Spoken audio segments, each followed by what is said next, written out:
पिताजी, हमारे गांव का ऐसा हाल क्यों है? गांव के सभी लोग दुखी और परेशान नजर आ रहे हैं। आखिर बात क्या है? रानी बेटा, इस गांव में गरीब किसान की यही किस्मत है। जमींदार ठाकुर सिंह जैसे लोग हमारी गरीबी का फायदा उठाते हैं। मेहनत हम करते हैं और उसका फायदा जमींदार ठाकुर सिंह जैसे लोग खा जाते हैं। हमारे पास ना अपनी जमीन है और ना अधिकार। हम गरीब किसान बस मेहनत करते हैं और भूखे रहते हैं। किसानों की ऐसी दयनीय स्थिति को सुनकर रानी बहुत दुखी हो जाती है। पिताजी, आप चिंता मत कीजिए। अब मैं आ गई हूँ और ये अन्याय अब और नहीं चलेगा। आज से मैं आपके साथ खेतों में काम करूंगी और उस लालची जमींदार को उसी की शर्तों में बांध दूंगी।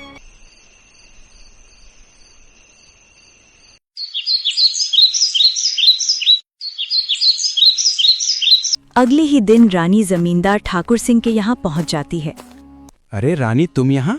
कहो क्या बात है? मुझे ठेके पर कुछ जमीन चाहिए। तुम तो एक लड़की हो, अब तुम खेती करोगी? अरे तुम अभी बच्ची हो, तुम्हारे अंदर इतना दम नहीं है। तुम पढ़ी लिखी लड़की हो, खेती नहीं कर पाओगी। नहीं मालिक, ऐसा मत बोलिए। भले ही मैं पढ़ी लिखी हूँ, मगर हूँ तो एक किसान की बेटी ही ना। खेती करना मुझे अच्छी तरह से आता है। अच्छा चलो ठीक है, तुम्हारी बात मैं मान लेता हूँ।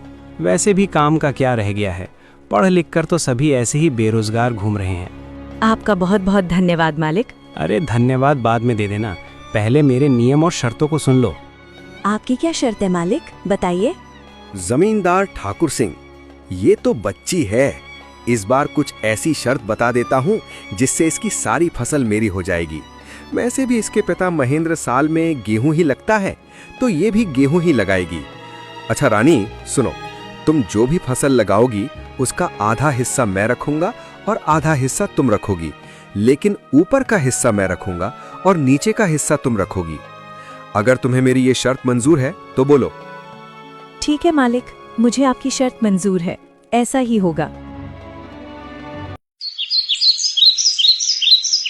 अगले दिन से रानी अपने पिता के साथ खेतों पर काम करना शुरू कर देती है। रानी ने इस बार धान के बजाय प्याज की फसल लगाई और कुछ महीने बाद फसल तैयार हो गई। प्याज की फसल इस बार बहुत अच्छी हुई थी।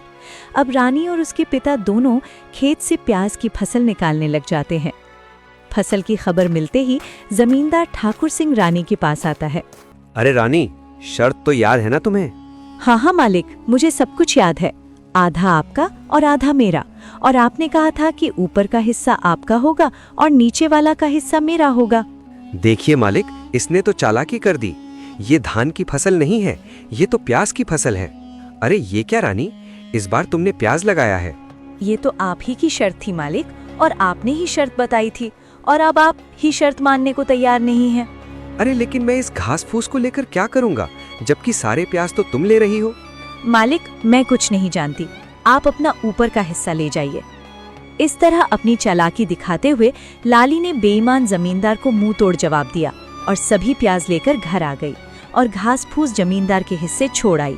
मालिक, पूरे गांव में आज तक किसी ने भी आपसे चालाकी दिखाने की हिम्मत नहीं की, और ये महेंद्रा की बेटी रानी इतनी आसानी से आपको बेवकूफ बना गई। अरे ये महेंद्रा की बेटी मुझे क्या बेवकूफ बनाएगी, आने दो। इसे अगली बार उसे ऐसा सबक सिखाऊंगा कि मुझसे उलझने की कोशिश नहीं करेगी।